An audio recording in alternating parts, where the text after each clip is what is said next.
है यहाँ की लोकसभा के? देखो, मैं हिंदुस्तान के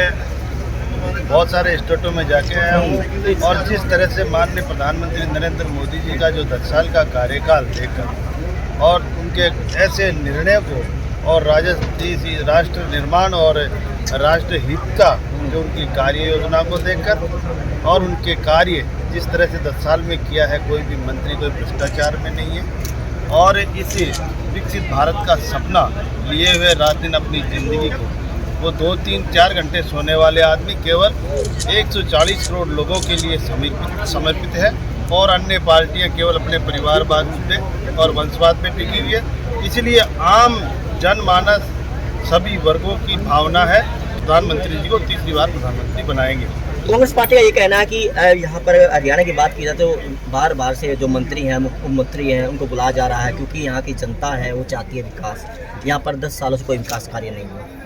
विकास कार्य नहीं हुआ कि ये कहना तो गलत है। जिस तरह से जो इस हिंदुस्तान का जो विकास हुआ है इन 10 सालों में हुआ है, जितनी कार्य योजनाएं, जितनी आम आवाम के उत्थान के लिए जो जन कल्याणकारी योजनाएं माननीय नरेंद्र मोदी जी के द्वारा चलाई गई है, एक रथ लेके गांव-गांव ढाणी तक पहुंचाए हैं, तो हमारे जो अंतिम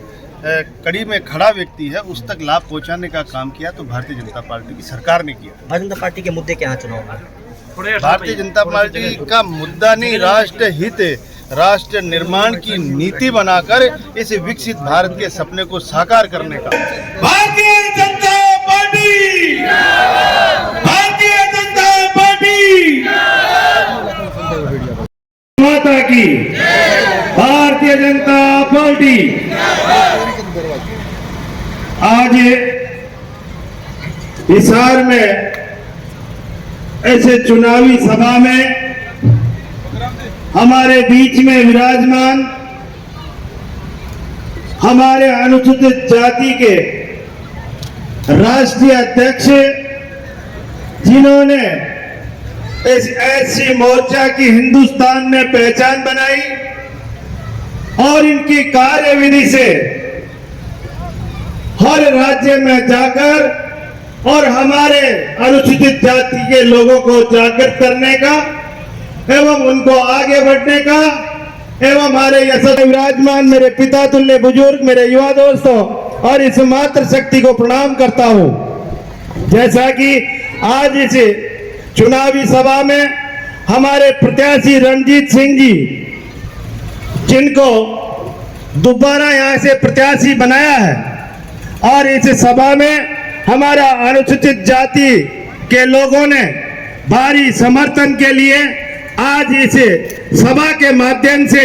ये बताने के लिए आए हैं कि हम भारतीय जनता पार्टी के साथ और माननीय यहाँ के प्रत्याशी के साथ हैं। और वो क्यों है, हमारे लाल सिंह आर्य जी अभी आपको बताएंगे कि भारतीय जनता पार्टी ने किस तरह से हमारे अनुसूचित जाति और जनजाति का जिस तरह से कल्याण किया है, जिस तरह से आगे बढ़ाने का काम किया है। मैं आपको निवेदन करूं कि जब 10 साल पहले माननीय यशस्वी प्रधानमंत्री जी इस देश की सत्ता हाथ में संभाली थी, उस समय आज उस देश का, भारत देश का इस विश्व में नाम मान और सम्मान बढ़ाने का काम किया है तो यशस्वी प्रधानमंत्री नरेंद्र मोदी जी ने किया है। ऐसे ऐसे काम करके आप लोगों के बीच में दिखाए तो हमारी पीढ़ियां याद करती थी, लेकिन ऐसे कठोर निर्णय लेते हुए इन्होंने इस हिंदुस्तान में वो काम करके दिखाए हैं। जिस तरह से 10 साल के कार्यकाल में एक भी मंत्री इनका कोई भ्रष्टाचार में नहीं, और दूसरी पार्टियों के मंत्री केवल और केवल परिवारवाद, वंशवाद और तीसरा भ्रष्टाचार। इनके अलावा उनकी कोई भी पार्टियां आई हो इस हिंदुस्तान में, लेकिन इन 3 कामों पे टिकी रही है कि या तो परिवारवाद या वंशवाद और या फिर भ्रष्टाचार में। आपके सामने कई जेल में और कई बेल में चल रहे हैं। तो ऐसे जिन लोगों के दिमाग में सोच नहीं है, उनका विजन नहीं है, वो लोग इस राष्ट्र हित और राष्ट्र निर्माण के लिए राष्ट्र नीति तैयार नहीं कर सकते। इसलिए मैं आपसे निवेदन करना चाहूंगा, जिस तरह से माननीय यशस्वी प्रधानमंत्री जी के इस राष्ट्र निर्माण और राष्ट्र हित में जो राष्ट्र नीति तैयार करके इस हिंदुस्तान को जिस जिस तरह से विकसित भारत बनाने का जो सपना संजोया है,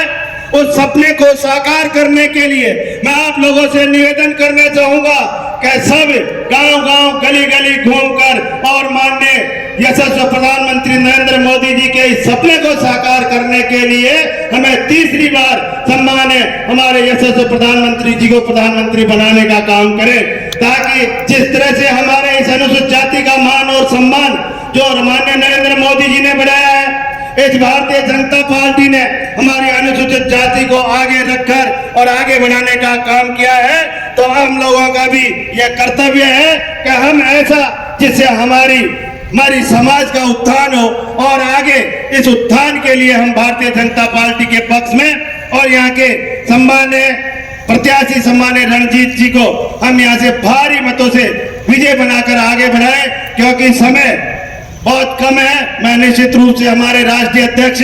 लाल सिंह जी आर्य जी से निवेदन करना चाहूंगा कि आप ही आकर आज आपका हम भाषण, आप हमारे राष्ट्रीय नेता हैं, निश्चित रूप से हम आपका ही सुनना चाहेंगे। जय हिंद। ऐसे व्यक्तित्व के धनी सम्मान्य लाल सिंह जी आर्य साहब, आपके नेतृत्व में हमने भी आपके मार्गदर्शन में रहकर आगे बढ़ने का काम आपके द्वारा ही हम आगे बढ़े हैं, इसलिए आपका हार्दिक स्वागत एवं अभिनंदन। श्री बनवारी लाल जी अभी अभी आपके सामने गए, हमारे समाज के गौरव है कि वो पीडब्ल्यूडी के मंत्री हैं। श्री जगनदीप जी चौटाला जी, श्रीमती आशा जी खेदड़ जो हमारी जिलाध्यक्ष है, श्री कैलाश जी मेघवाल हमारे राजस्थान के प्रदेश अध्यक्ष एससी मोर्चा, श्री विश्वनाथ जी मेघवाल खाजूवाला से विधायक तीसरी बार है, और अच्छे हमारे